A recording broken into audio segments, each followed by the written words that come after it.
Well, hello, and first and foremost, Happy New Year to everybody. I hope you've had a wonderful Christmas, you've recharged your batteries, and maybe now you're looking forward to what's ahead in 2026. And very often, this time of year, January, is where we start to talk about New Year resolutions. And there's lots of data, and we know from our own lives, they simply don't last. So I thought today it would be maybe more useful and more value to everybody if we spoke about something a little bit more meaningful. And I wanted to have a conversation based around goal setting. It's always been a favourite topic of mine in many areas. And today we really wanted to talk about savings and investments. So around the line of 2026 is the year when I maybe start my pension. We may be starting a business. We might be looking to build value in my pension as my business scales. We look to maybe create additional investments, which is an important subject to discuss. And then obviously sometimes planning around exit. And by exit, I don't always mean business sale. Exit can also in this subject mean retirement. So joining us today for what is the first episode in our season 4, I still say I can't believe we've got this far, and thank you to everybody who supported us so far, is a very welcome and returning guest. Has been with us in every series we've done so far, and that is Adam Downs from Pura Vida. Adam, morning, how are you? Morning. Yeah, good. Good to be back. I feel honoured to keep getting invited back. So hopefully there's some good things we can talk about today. Excellent. I wanted to maybe read you a quote, actually, Adam, to try and put this into context. I saw something fascinating that I read recently, and it said, there are founders who face a painful conflict at exit. They may receive a great offer, but selling would mean their business being transformed beyond recognition, perhaps through layoffs, cultural change, or strategic direction.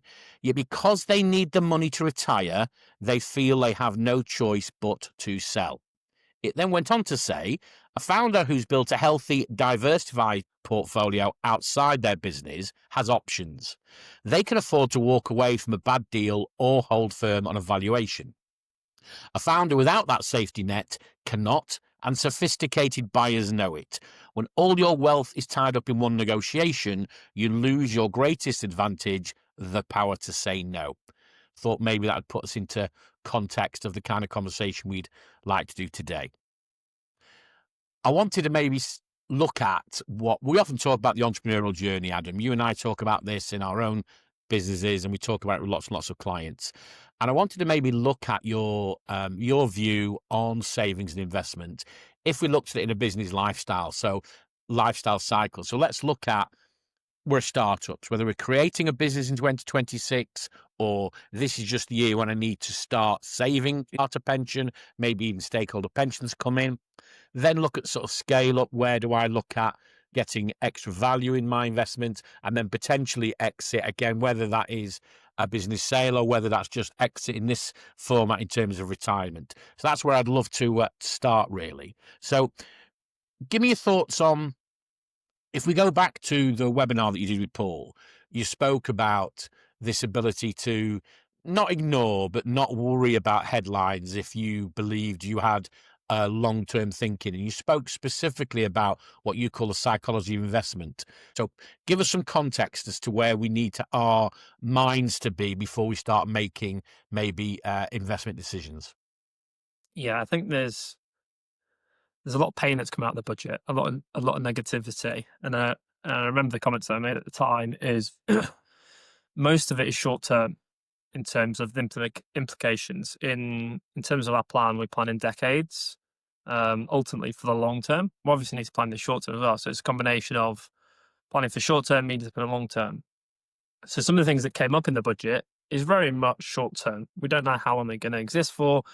We also don't know if they're going to come into legislation at all. So some of these things that they're planning are several years in advance, and also there's another election coming up just before some of these things come into place. So that's was kind of my key point there in terms of the budget, is you don't want to overreact to some of these things. You want to do some short-term tactics maybe to mitigate tax where you can, but most planning is taking a long-term view, and that's where we make some of the best long-term decisions. So that's very much the thinking. In terms of psychology around it, I think this is where a plan is so important in terms of peace of mind, that a single budget is not going to throw, I say most people's plan off. I've never seen it across a client ever throwing anybody's plans off. It's about adjusting your plan, your circumstances. So that analogy you're using in terms of different stages of business, and there's also different stages in terms of your financial plan. So I think that's something we'll talk about today is, whilst we're probably hopefully going to give some generic good tips and thinking for different stages, it's very much dependent on your circumstances. Okay, so maybe if we could go back to the start really and say, okay, if 2026, this year, you are maybe going to start a business, and that could be a number of things, couldn't it? It could be you're starting your own pension because you are coming out of an existing workplace pension scheme, and we can talk about thoughts around that and flexibility and whether they should be combined or left alone. Or maybe even you're looking to put your own scheme in place. Maybe now you have a team and you want to do something. So we often in MAP, we talk about breaking the life cycle down to essentials, enhanced and extended. So maybe if you start with your view on essentials then, Adam, what are the sort of investment essentials or the decision-making essentials you need to be Yeah. considering we'll just keep using the phrase startup? It's an interesting one. It is an interesting one because I'm a big advocate of trying to continually invest, even if it's small amounts. In the start phase, it might not be possible. And this is when we go back to personal circumstances, because at that start stage in your business, you're probably quite focused on cash flow, generating revenue, paying the bills, breaking even, and growing a business. So I can speak from my own experience that I've contributed to a pension over a number of years. The first 2 to 3 years in business, I didn't contribute anything to my pension. And that's as a business owner, right? It pained me, but it was the right thing to do for my Yeah. business and my circumstances at the time. The first step I did was a small step when I started making pension contributions again. It was £100 a month. So with £100 a month, it's not going to make a significant difference in terms of your long-term savings if you're doing that all the time for the next 2 decades. But for me, it was a big psychological step to start doing something. That peace of mind for me, knowing that I'm starting to contribute, made a difference. But also the plan is to continue that pattern and increase it over time. So I don't think there should be too much pressure on yourself at that early stage of saying, I have to contribute to my pension. I have to be doing these long-term things. I think at that start phase, it's really starting to put some basics in place, those essentials that you're talking about. So one of the key things I think at the start phase is financial organization. So the things that you need to be thinking about, particularly if you have dependents as well. This is really important. People that financially depend on it might be spouses, might be other family members, might be children. So make sure you have a will in place, right? It's not hard. I think it's a real important thing, regardless of your age, to get in place. Then there's a couple of other things to think about in terms of insurance as well. You need to consider if you're going to protect against an illness. If you're unable to work, your household income will be impacted. And also something were to happen to you, if you were to pass away, what's the implication of the family? So I think they're the key things at the start phase, is a financial organization and putting the basics in place. One of the things that I will advocate for, instead of perhaps starting pension contributions straight away, is the emergency fund in your name and in the business. There's two different things there. It's going to be important to build cash flow in the business and generate savings flexibility in the business to give it financial strength, but also personally, because for most businesses, the riskiest stage is that stage in business. So if something goes wrong, you need to make sure you're protected, whether that be health, death, or something happens in the business. So they're the key building blocks to put in place first, so then you can then evolve the plan further for longer term thinking. Interesting you say that, because what was running through my mind there was, do you look at it in pieces? So do you look at something that says, okay, these are my circumstances today, and these are my perceived circumstances for the next 2 or 3 years? Or Yeah. are you best looking at that long term, even if right now that's a wish list out in the future? Is there any risk to starting something now that's only short term when it comes to financial organization or financial planning? Yeah. The risk with not looking at the longer term is that continual habit of thinking shorter term. And that's the danger of saying, well, let's just get the basics in place. Let's just wait till this. Let's wait till this. Let's wait till this. So I think there's, as much as possible, you should be thinking about three core categories. What's the short term look like? What's the medium term look like? And what's the long term? The long term is more unpredictable for sure. I think we don't know what life's going to be like. We don't know what's going to happen in the business, but it doesn't mean that you can't plan. And I think when we're thinking about longer term planning, it's about options rather than knowing we're specifically doing something for this at this time because we know what's going to happen in the future. It gets a bit easier in medium term planning. You might have some goals. Often those personal goals might be around house moves. It might be around the children, areas like that. And in the short term, it's about looking at the next 2 or 3 years. That's what I see short term is having that emergency fund, but also having an eye maybe in a year or two, I want to do something in the house. 2 years after that, I want a car purchase. It's going to help to do forward planning with that, even if it's considered short term. You don't want to be thinking about that the month before and thinking, where's the cash coming from? That's interesting. I've not thought of it like that before. So does your short term, should that always remain in place? So should you always have an immediate horizon view to say, okay, look, yes, I am investing for the long term. By definition, pensions are there for that purpose. So if someone's young enough now to be starting maybe a stakeholder pension or, as you say, starting a business, they have to be looking for something further down the line. Yeah. Is the risk, therefore, that you always got your eye on a further horizon? Are you saying, look, always keep that short-term thinking as one of the sort of essential considerations whilst you look longer term, because otherwise you can lose your focus? Yeah. So with New Year's resolutions, what we're seeing in terms of the planning right now, it's thinking about what we're going to do this year. And we have that reset of goals all the time. So New Year's resolutions are quite short-term goals, sometimes days or weeks they last. But it is that reset when it comes to your personal planning and your business planning. Things change, things evolve. So it's not about creating a plan that you're going to set once and then you just progress 3 years and then you see where you're at the plan. You create a plan for the short term, for the medium term, and the long term. But as time evolves, you're going to reset those short term goals. You're going to reset those medium term goals, and you're going to always have a view on the long term. Um, Depending on our life expectancy, how long you're going to live, you're always going to have that category of, well, I need money in 10 to 15 years. So that evolves with time. The plan isn't to say this is exactly how it's going to be, but it's evolving with your circumstances. And the work that you do now for those goals, you're going to thank yourself in a year's time. Even if it's the short term, a year of progress, you're going to be a year further ahead of your short term goals, medium term goals, and long term goals. So it's a reset all the time, but it's not a hard reset in the sense of you rip up the plan and it's completely different. It's saying here's tweaks that happen every year. What do we want to do differently? What's happened in life? Life isn't dull. It's plenty of curveballs, plenty of nice things that happen, and it's continued to evolve, I think, with our planning and our thinking around finances. So I suppose the devil's advocate view to that, Adam, is if I want that life now, life is for living as well. So we can sit here and say, if we go back a generation or two, put all the money under the mattress or save for a rainy day. Yeah. From what I know of you, you're not saying that. And for clarity on here, maybe we just make that clear. I don't believe you're saying here, look, always be thinking long term, always be looking at that. There is also yes, we are all living longer. Even people at my age, we are now living longer. But also, you do have a passion for, if you're going to spend it, or life's also for the living. Yeah, absolutely. And that's the thing. It's about to use that phrase again in terms of planning. It's short term, medium term, and long term goals. And that's not just boring things, right?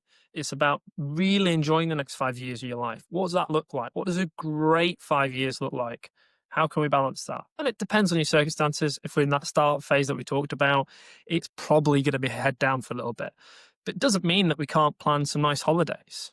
That's going to be important. It's not about saying, let's just put everything to the long term pot because that's going to give us lots of money somewhere down the line. It's about aligning our money with the things that matter. It's about being able to spend it now and in the future. So the key with a good plan is balance. We don't know how long we've got.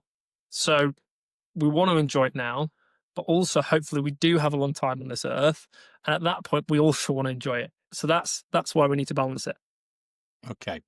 So let's use the phrase scale up so we keep on this sort of business life cycle stroke entrepreneurial journey. So we've got through a period of time.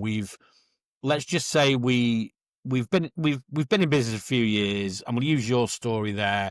We've not contributed. We may have a pension pot sat there from previous employment, but we've decided now we've generated some free cash.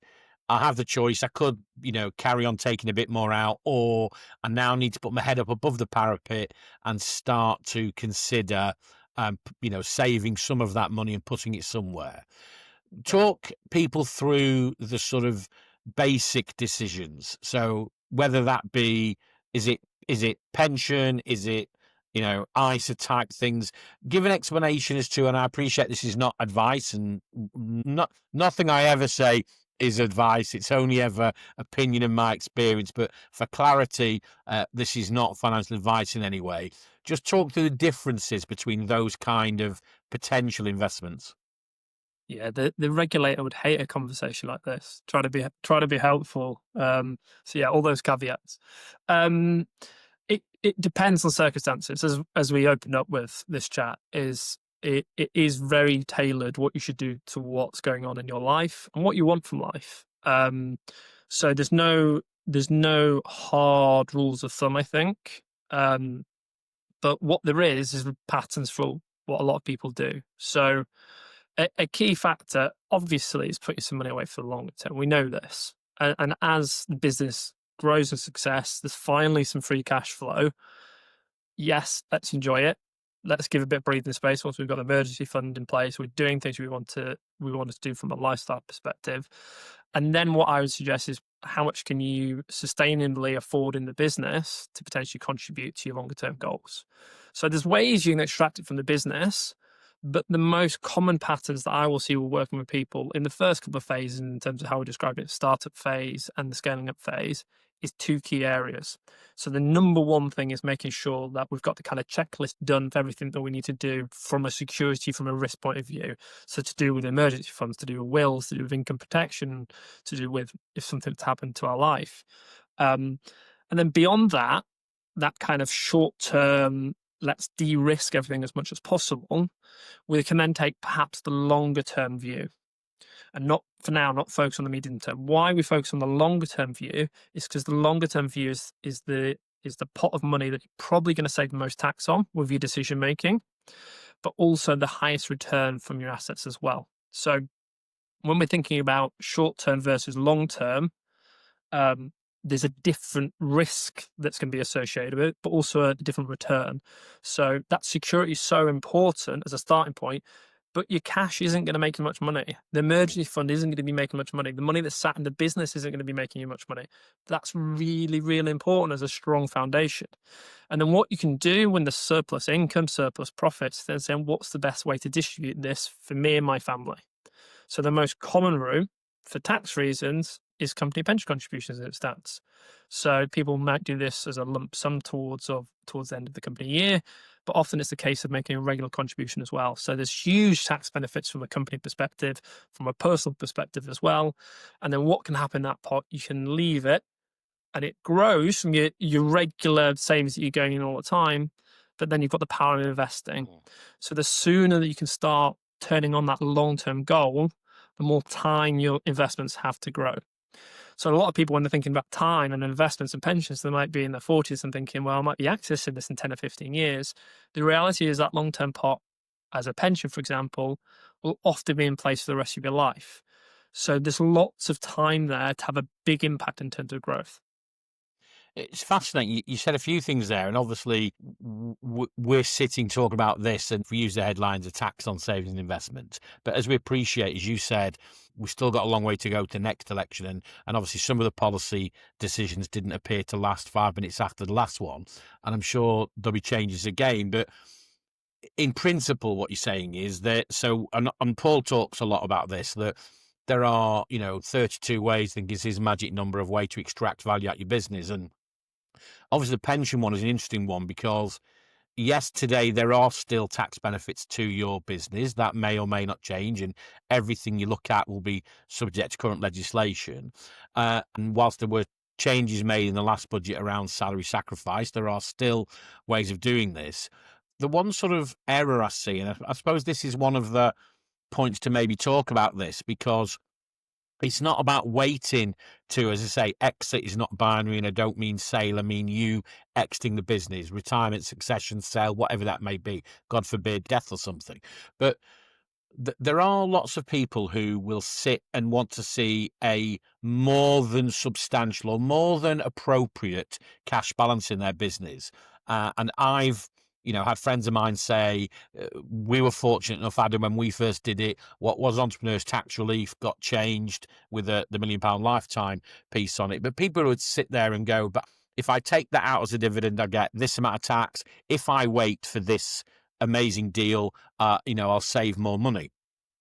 Two things. We know that often those deals don't happen, but also I'm a believer in, if you can run your business without that and you can start to withdraw that value. So you can start to transfer the old fashioned one for you, one for me type of approach. If you can start to build cash in your personal vehicle. You spoke before at the start about a personal agenda and a business agenda. But if you can Yep. start to move some of that cash, because it's not something that's a value later. And in fact, I say to so many people, the majority of acquirers I've ever met, they want to see a business that is putting cash out, because they want to hope, whether it's high dividends for their current owners or whether it's pension contributions, because guess what? They know that they can take that cash post transaction because the business is not reliant on it. So at what point is it wise to start saying, well, hang on a minute, oh, Mother Hubbard, I'm going to go to the cupboard, I'm going to bring some out, some I'm keeping in my company. I use the old-fashioned phrase treasury account. So this is my company savings account, but this I'm going to start to put towards my own, shall we say, alternative investment. Yeah, it's there's some difficult realities with being a business owner. I think is the typical person that I'll have a conversation with for the first time, and the successful people, business owners, but they don't have much to show for it financially. So they may have what's on paper a successful business. They may have a nice house, often with a big mortgage. But outside of that, they have no assets that are theirs or a small amount. So when I think about risk for entrepreneurial people, part of my role is de-risking people. So it's transferring wealth from a business asset that for me as a financial planner isn't worth anything until it's sold, because it can't be relied on a financial plan. The biggest risk in a lot of business owners' financial plan is their business Yeah. if they don't de-risk from it. So it's a case of not in one sweeping event an exit that may or may not happen in the future. It's about building wealth in your name over time, whether that be paying down mortgage debt, building up cash savings, building up ISAs, building up pensions. It's essential to have a strong financial plan. So in terms of the timing, it's difficult because I don't want to make out like it's easy. You've got to start a business, you're trying to grow it, you're trying to grow it fast, you're trying to drive everything, you're trying to keep everybody's wages going out every month. But there's got to be a turning point for most business owners where they say, now is the time that I start to benefit from all this hard work. Because a lot of business owners for a long period of time aren't earning what they would do if they were going to go get a job in the marketplace. So at what point do you transfer this time and energy you put into the business into your name? So I'm a big advocate of, as soon as possible, given your circumstances, putting some money away, putting your name, evolving it over time. But as I said, for me, £100 a month was a big step for me in terms of being able to do that. And then it's increasing over time. So the sooner the better. I think maybe we'll talk about today a little bit about the impact of compound returns, the difference between holding money in cash in the bank and actually investing that money. And if we're waiting to a capital event in the future, whilst it might be a large amount, you're hopefully going to be selling the business at a point that gives you financial independence. So it's not going to be a point where you're going to be investing and it's going to do some hard work for you and growing for you. Secondly, whilst there's tax advantages from selling a business, potentially, it's also then tax inefficient when you get it out of the business because it's in your name. It's probably in a cash bank account. There's only so much you can do in one tax year with allowances that are available. You've just reminded me of a very wise man who once said to me as well, putting aside all the tax benefits and advantages, he said, I've never seen warranties and indemnities be applied to pension pots. And that same reason when people leave cash or take cash off the table. I just thought of something as well there, which is, I said at the start, linking this idea of the entrepreneurial journey to the makeup of our financial confidence or financial maturity curve, which is essentials, enhanced, and then extended. This is probably the point where we often talk about this with our enhanced. So the essential services tend to be: have you got your fundamentals right? Have you got your basic, essentially bookkeeping? Have you got your data right? Because no accountant, put map aside, no accountant can come in and do really good things with you or for you if your data is wrong. So we're a big believer in just making sure you've got everything right first. Can you measure the right things?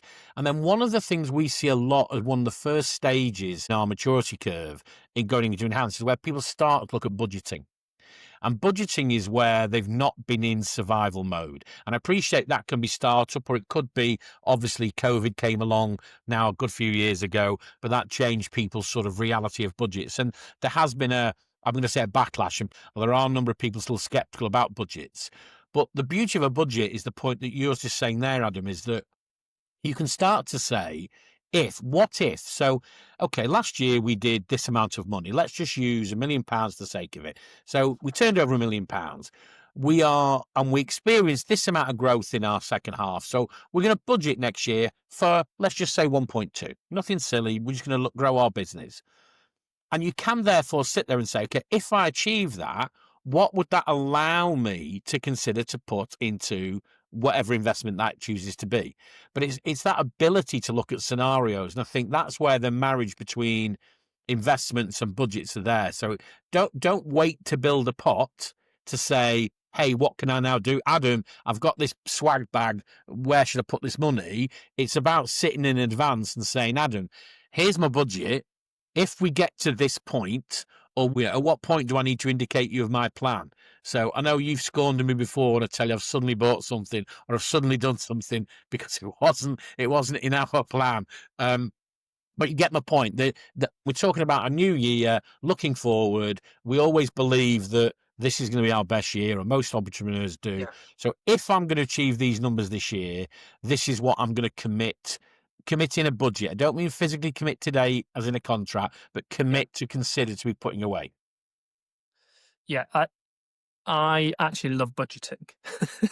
not in the sense that personally, that's me through my own budget. Like, I can't think of anything worse to spend my weekend doing is looking at budgets. But everybody we work with, we ask them to go through what I assume is a painful exercise as much as it is for me in terms of looking through the expenses, seeing what they spend money on to give a good idea of what they need to live.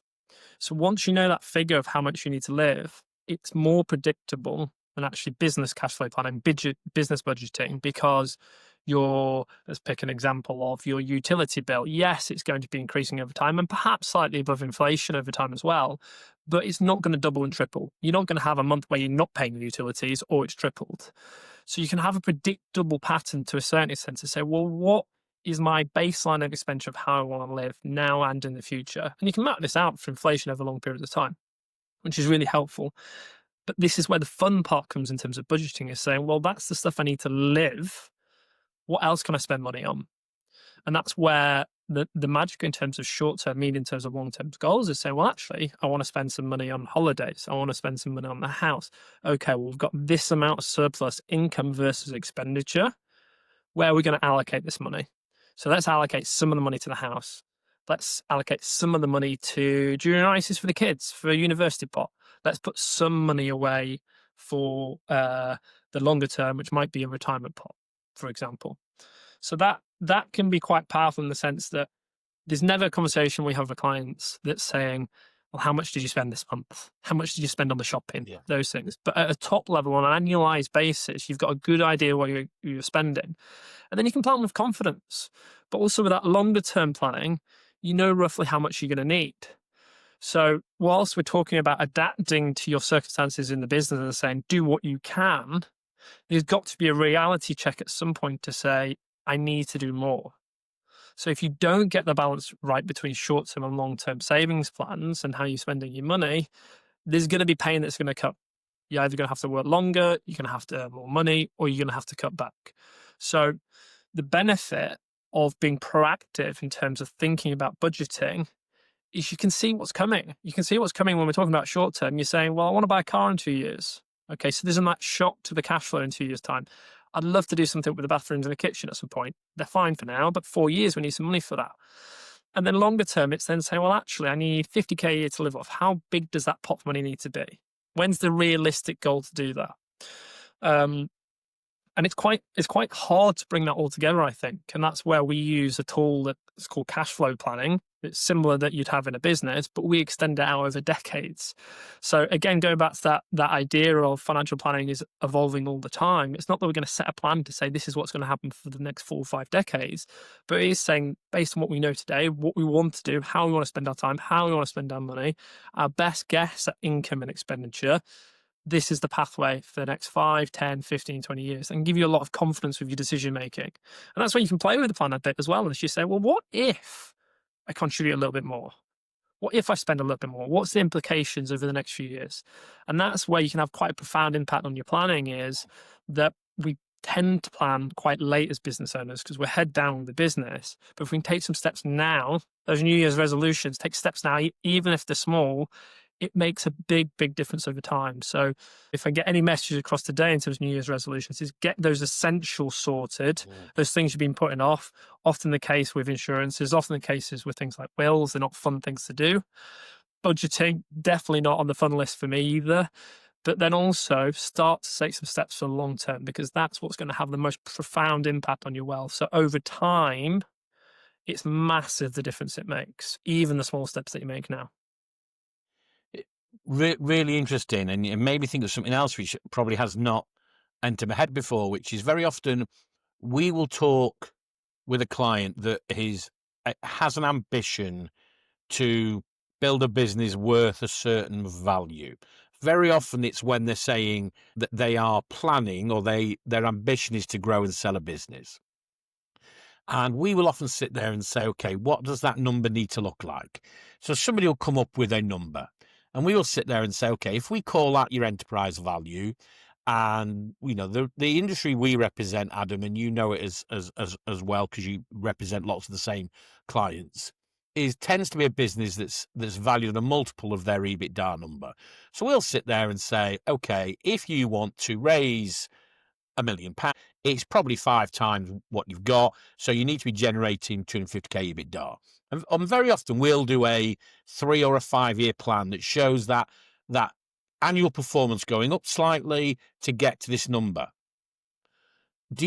Have you ever had a case, or may you often have a case where someone says to you, okay, Adam, I would like to start investing in a pension, and in an ideal world, I want a pension pot worth, let's just use the same number, I want a pension pot worth £1 million by the time I'm 55, 60, whatever it is. Do you work that way? Can you do a plan backwards and say, okay, none of us have got a crystal ball, but if you use your data over a number of years, let's just use FTSE, let's just use UK FTSE sort of numbers. Okay, if it's returned this amount, you need to have saved this amount over a period of time, which means maybe it is 2026 as the year you start, or it could be 2027. Yeah, I think we often put numbers on things because it helps as a goal. So you'll see it with the business valuation is you'll speak to a lot of business owners. What do we want to get from the business? What's the number? It's often a nice round number, quite a big number. And then it's about asking why. What's that number mean? Is that how much you need? So often people don't actually need as much as they think, particularly if they've been saving over time and they've got security in their name. And I think it's the same. Yeah. So I think it's a little bit easier with professionals that have built wealth over time. And this is why having those options are important. So people that are not running businesses, they will be in an employed role for a number of times, a number of years. They've got employee contributions, that habit building up money over time. People will often come to me at that phase and say, I'm thinking about retiring in 3 to 5 years. I want to make sure I've got enough to do everything I want to do. I want to give some money away. I want to plan this. I want to go on these holidays. So we go through the exercise of saying, well, how do you want to live in retirement? What's it look like? What's your ideal lifestyle look like? How do you want to spend your time, and what do you want to spend your money on? And then you go through this mapping process of saying, well, that's the budget, the core budget of what you'd like to spend. And then here's all the things on top. And often with those professionals, you run the numbers and you look at it and say, actually, you can afford to retire tomorrow, which is the best meetings ever, right? In terms of those extra 3 or 5 years that you thought you had to work, you don't need to. And then it's a conversation of, do you enjoy your work? Okay, we'll keep working if you enjoy it. So it's not about just retirement per se. It's about financial independence. It's a little bit more trickier with business owners when they're building for a capital value. So not all business are building for a capital value, but that capital value may or may not come.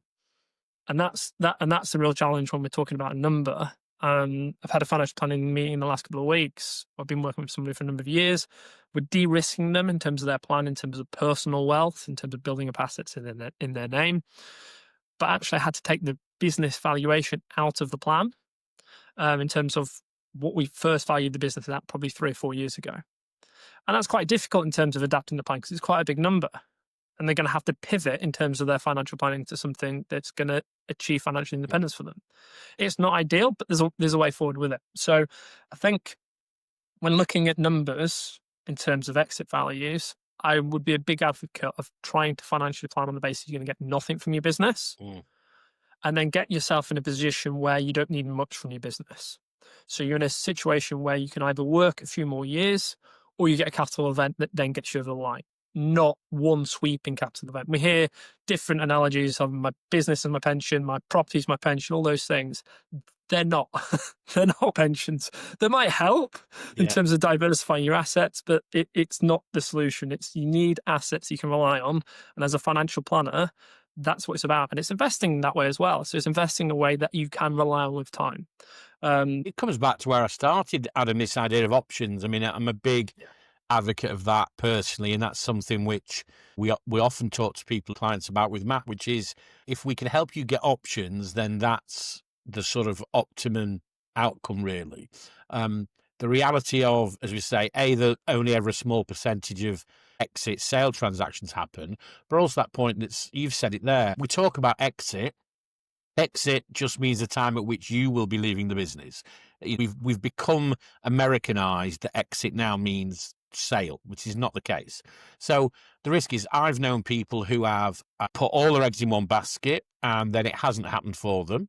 And then a couple of years after their sale, they either don't have what they needed and they're back into that scenario and they're a little bit disappointed. Or, as you used the quote at the start, people are desperate to sell a business because they haven't put enough away in that plan. And then now, if someone's sat in front of you saying, I need to retire in 3 or 5 years' time, I think I can say it rather than you. That's far too late to be having these conversations. You need to be having it to say, I'm thinking of doing this in 20 to 30 years' time. The reality is, I've seen people take an offer because it was the best thing on the table because they needed to top things up. Or, as you say, they've had to carry on working.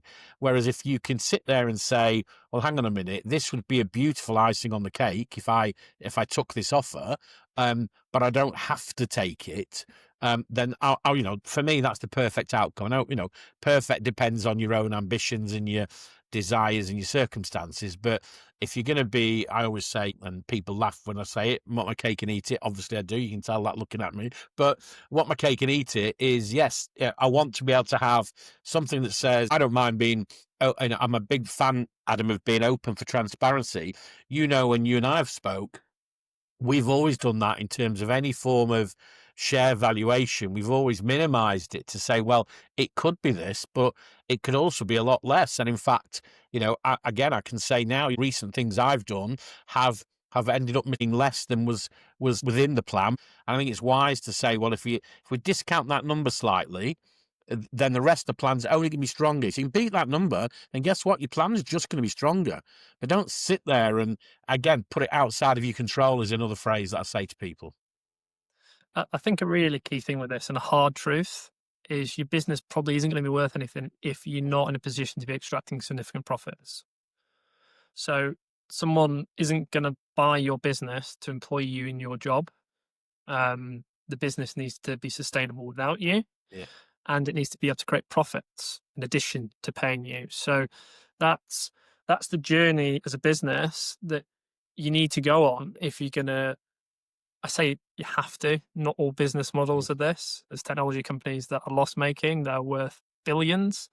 But for most businesses, when we talk about agencies, It's a business that's driven by profit. Most businesses in the real world, the clients we work with, the businesses you work with, are based on the value they're creating in the future, which is real profits. So creating real profits, it's then maybe your driving factor. If you are motivated by having an exit value, is you need to create profits in the business, and then you can extract those profits. I looked at some stats on this earlier, Stuart, in terms of the investment returns in the stock market over time. And I think this is a really interesting thing when people are thinking about keeping capital in the business and what the valuation of the business is, because I want to flip it on its head a little bit and thinking about if you could passively earn some of this money in the sense of that it's going to have growth without you having to work, can you beat these returns? So I'm looking at the last year in terms of growth in the portfolios, equities. Last year it was 11%. So is your business capital value growing at more than 11% a year? Maybe last year. I don't know. Depends. It's a difficult time out there. Over 3 years, it's returned 41%. Mm. Over 5, 64%. 10 years, 180%. 15 years, 360%. Mm. And this is the power of compounding and time, Mm. which is so important. So I'll give you a different data set. Forgive me for going heavy on stats. I like it as a financial planner. Data is your key. And this is where we can plan with confidence, not because we're susceptible to the stock market. The stock market works for you with time. So I've taken some averages over the last 100 years of a 60-40 portfolio. So what that means in English I is probably 60%. remember most of them, Adam. So 60% equity, 40% bonds. Bonds are the more stable lending to governments predominantly. So the average, we need to take some cost of this. Every investor has some costs, but as an average, 1 year return, it's 9%. When you look at the cumulative return, it's 55% over 5 years. Over 10 years, 133%. Over 20 years, 525%. So when we're thinking about those steps of starting small now, you're potentially going to be in a portfolio that is higher than 60% equity, depending on how far away you are from needing to withdraw money from here. That's where you need to balance this growth and risk and return. But it's a key thing to think about in terms of, yes, you can put money away in the future. It's going to save tax for you. But the money that you put away now over time is going to 5x, depending on how long you can keep the money for. You can imagine how that extrapolates if you're in your 30s or 40s, because most people are going to be keeping the money into the 80s. So over 4 or 5 decades, it's not that you're going to not be spending some of it, but some of your original investments that you're making now will still be invested that lot. And that's where it's amazing, because that's you not doing anything. That's not including tax savings. That's you putting money away regularly, and it does the hard work for you. So it's transformational over time. And that's why it's important, where you don't want to be 2-3 years away from saying, now shall we start doing it? But I've got no time to invest the money. I think going back to your very first number there, Adam, I think you said 11%. The number of clients we speak to, and if we sat here now and said, okay, what's your target growth for 2026? People talk about this double-digit growth as if it's a big thing, and it can be. And I've very often, we've had some market conditions in the space we represent that have been up, pretty difficult years for some people. But your smallest number there was 11%. If I sat in front of somebody and said I use my 3190 strategic planning tool, and if I sat there and said, here's my plan, and it's going to grow by 11%, and then I think your sort of midterm one was 55%, people wouldn't believe me. But what you're saying there is that's data you can see. If we said, okay, so we're sat here now, and 2026 is the year when I do something. So I'm going to review my options. I'm going to review my investments, whether that's I have none and I need some, or I have some I need to top up. Am I putting too much away? Let's look at it either way. What kind of questions should somebody be asking of themselves right now? I think if we go back to that essentials and the risk thing, if something happens to me, are my family okay? That's got to be the foundational question for me when we're thinking about our loved ones. So as much as we want to plan for the future, I think that's a key thing. What happens if I were to pass away? And I know it's quite dramatic and a strong question, but it's the reality of my work. I see a lot of circumstances with a lot of great things, a lot of sad things. The hardest part of my job by mile is those hard things. So think about that and get those things sorted. because it's the things that we put off that we don't really want to deal with. They're a bit painful. It's a bit more we're thinking about death or illness, being ill and not being able to work, but it happens. So I think that is absolutely essential. Your emergency fund is going to be important for security and peace of mind. Make sure that's in place. As a rule of thumb, for a business owner, look at 6 months of your expenditure. And then beyond those things, that's where the fun part of financial planning comes in terms of how are we going to spend money and put money away. So absolutely review your pension. If you want a rule of thumb to start thinking about this, is think about how much you want to spend per year and times it by 25. It's a very loose rule of thumb, but that's the pot of money that you need to sustainably withdraw and create income for life. All the caveats, can't say them all, but if you're thinking about how much do I need in my pension, think about that expenditure that you like in the future, times it by 25, see where you are on your journey. It's probably larger than you think, but also those things we talked about is it probably easier to get there than most people realize by putting habits in place. So that's the thing that I would then say is like, well, what can I do today to start to move towards that? Not to fix it. I wouldn't say, well, I'm 5 years away from it, divided by 5, and then you're going to be there. It's about saying, well, what can I do realistically today to start on that journey? Remember those numbers that I said earlier in terms of the impact of compound interest. There's also huge tax savings that you can make, often tens of thousands of pounds tax savings by using things like pensions. There's other options, but we're keeping it simple today in terms of that's a good long-term piece. Short-term is those things that disaster scenario, are we okay as a family? So Uh, they're the two things hopefully I can trigger people to think about.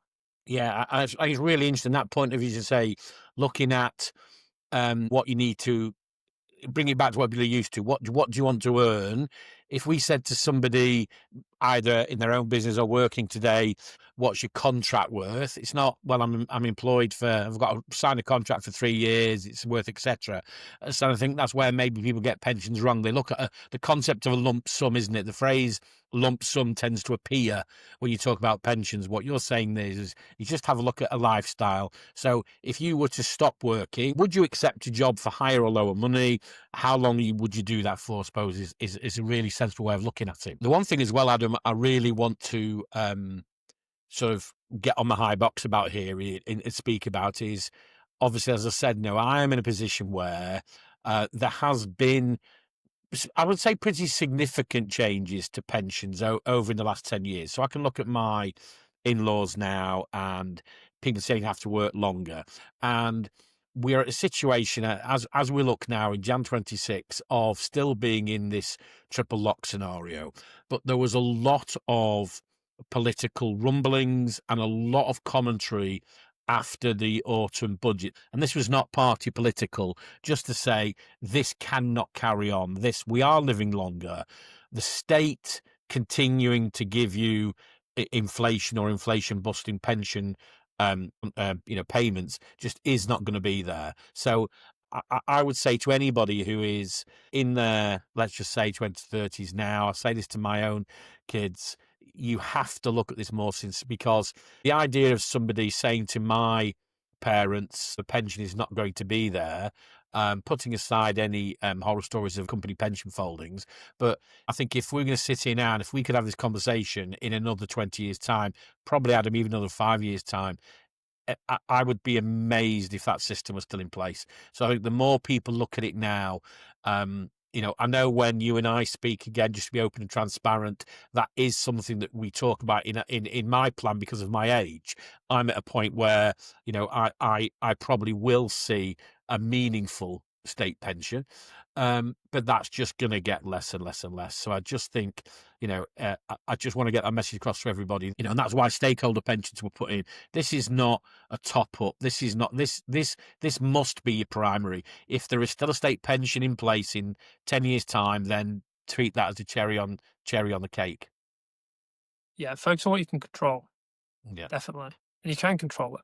And that's it. When we think about everything, it's about risk and putting things in your control, money in your name. Legislation is going to change, it's going to come and go, like positive and negative. There's going to be some good budgets eventually, right? We know it's going to come. There's going to be some tax breaks, especially around an election. But I think there's a lot of negativity in the short term right now in the UK. it is difficult. Kind of cost of living crisis, all those things. I don't want to move away from that. Tax take's the highest it's been in history. But the things that we can do to improve our position, and that's what I'd advocate everyone does when they go away from here, is like, well, what can we do? What steps can we do to improve our position in terms of the short term, the emergency fund, but also the long term as well? Because you're going to be really happy that you took the action if you do it. As always, Adam, wise words.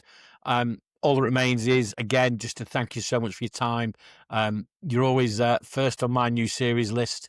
So thank you again. It's been a privilege of sharing our series 4, episode 1 with you. For everybody listening, thank you again. And we hope to bring you some really interesting developments this year within the podcast. Thanks. Bye for now.